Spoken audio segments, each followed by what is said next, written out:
రాలే, రైతు బంధు పడలే, నడిమిట్ల నరకం అంటూ కూడా చూసిన పరిస్థితి. రైతులకు అందాల్సిన ధాన్యం సొమ్ము 1000 కోట్లు, పంటల కొనుగోలు చేసి నిలగడుస్తున్న డబ్బులు ఇవ్వని సర్కార్. పాత అప్పులు తీరిస్తేనే కొత్త రుణాలు ఇస్తామని బ్యాంకుల మెలిక.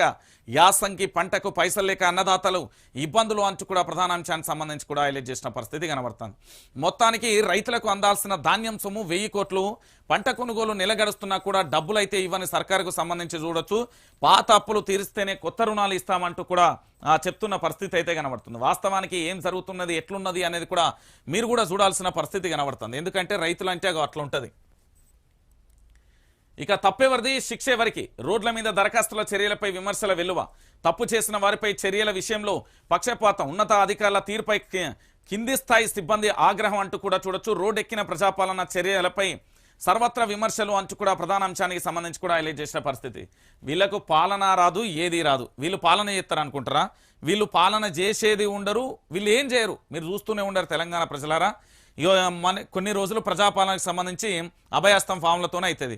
దాని తర్వాత కంప్యూటరీకరణ అంటారు, ఆ తర్వాత ఎన్నికలు కూడా అవుతుంది, ఆ తర్వాత రకరకాలుగా కూడా ఏంది అంటే విమర్శలు ప్రతి విమర్శలు వస్తూనే ఉంటాయి. ఇక వాళ్ళు చేయరు, అది కాదు, ఒకరి మీద ఒకరు విమర్శలు చేసుకునే పరిస్థితి కనబడుతుంది తప్ప తెలంగాణ రాష్ట్ర వ్యాప్తంగా నిజానికి ఇది చేసినాం అది చేసినాం అనే విషయం అనేది ఏది ఉండదు అనే విషయాన్ని కూడా మీరు కూడా గుర్తుపెట్టుకోరు. రైట్. ఇక విపక్షంలో ఉన్నప్పుడు బాగా రాసింది, మరి ఇప్పుడు ఎందుకు రాస్తలేదు అనేది కూడా చూడాలి. చాక్లెట్లో గంజాయి, స్కూల్ వద్ద కిరాణా షాప్లో విక్రయం, స్టూడెంట్లను బానిసలుగా మార్చిన ఒడిశా ముఠా. మత్తులో విద్యార్థుల వింత ప్రవర్తన. హైదరాబాద్ శివార్లో కొత్తూరులో బయటపడ్డ దందా. 3 అరెస్ట్, 8 కిలోల గంజాయి చాక్లెట్లు స్వాధీనం అంటూ కూడా ప్రధాన అంశానికి సంబంధించి కూడా హైలైట్ చేసిన పరిస్థితి కనబడుతుంది. తెలంగాణ ప్రజలారా, ఉద్యోగులు అందరూ కూడా మీ బిడ్డలకు సంబంధించి స్కూల్లో పోతే ఏం తింటారు, ఎటెటు పోతారు జర నిఘా వేసి పెట్టుర్రి.